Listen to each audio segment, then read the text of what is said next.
Achilles. One is seldom directed by way of an indigo gate. A life is plunged in colors, saturations, shades, tints, hues. One screws one's eyes up. A medieval list of inks confuses fuscum pulverum with azure from the mines of Solomon. Who knows what purse is? Days lose themselves in Pandia Omnia and dip away between the pinks and blues. But then there is alizarin, which sometimes jumps from the old leaves, and turquoise is a stone dropped near the gamboge fence. Who did not notice those? And shapes, the tree. It shows what one could call constraint. It bursts through rocks in calyces that clog into a lump with several branches lunging out of it, one knothole and a stump.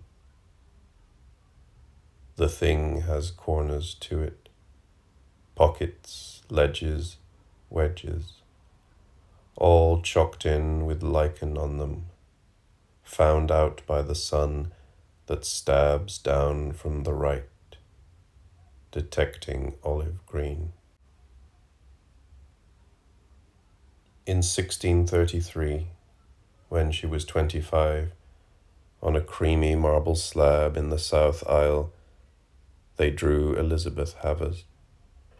Did she have time to walk out past a red house, choose a brush, paint a picket white, step on by, turn round, look back, and shout that she could see what it might mean, that that was the place where she had been?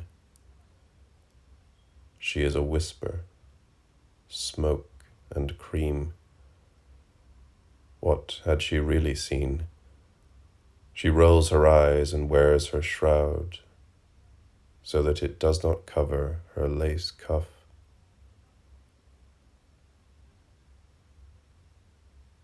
The kylix has been cracked. The mend in it spoils his cheek piece and his mouth, but there is still his eye under the helmet's rim as he stabs her from the right. She reaches up to touch his chin. BC 46. Killing Penthesilea. It is his last and only chance to stare at her. He does so and he falls in love. Or is it lust or scorn, furious concentration? Don't call it blue. Not blue. The gate is indigo. She is engraved on her stone slab. The aisle window moves its print onto her face. It stresses her lips, almost rubbed out, and the scoring of her thick curls, her tear ducts. The look she is giving to her left, which might be sad because she is remembering what? 10 minutes of afterglow, when white campion seemed distilled against grey grass, the poppy in the crop, alight, red for itself, as she stood stupefied by that, hoping the hero had not seen her yet. If she had lived, she would be 65. Sir Isaac Newton, in a dark room, pins his paper, sets his prism 22 feet off, and asks a friend, who has not thought about the harmony of tones and sounds and colors, if he will mark each hue at its most brisk and full, if he can also postulate along the insensible gradation the edges of the seven, where blue ends, where the violet begins.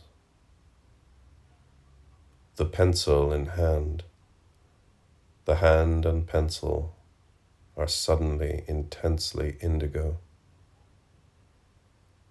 The gate is indigo, but when they give directions, people call it blue. To lose the way is to remember something of the stump. But can anyone be ready for the moment when the dusk ignites the poppy, or accept that the spectral hand is his, that it's he must keep the pencil steady? Maybe everyone is dazzled here by simultaneous death and love.